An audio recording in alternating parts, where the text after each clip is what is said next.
তো নাল পড়ে যাচ্ছে রে আঙুর। দেখো বন্ধুরা আঙুর ফল, এখানটা আঙুর ফলের দাম কমে গেছে, 60 টাকা কেজি হয়ে গেছে। তো আমি আঙুর ফলটা খাচ্ছি, দেখো কিভাবে খাচ্ছি।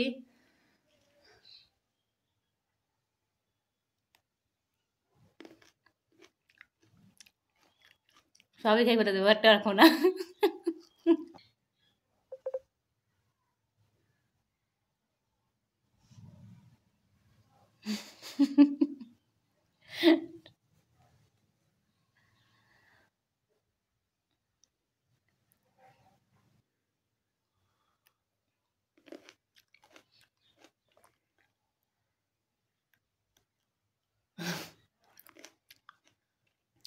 আঙুরটা ভালো মিষ্টি, ভেবেছিলাম দাম হয়তো কম, হয়তো টক লাগবে খেতে, কিন্তু না, খুবই মিষ্টি আঙুরটা।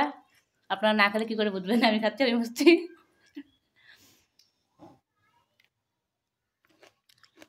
ভিডিওটা লাইক কমেন্ট করবেন, শেয়ার করবেন, সঙ্গে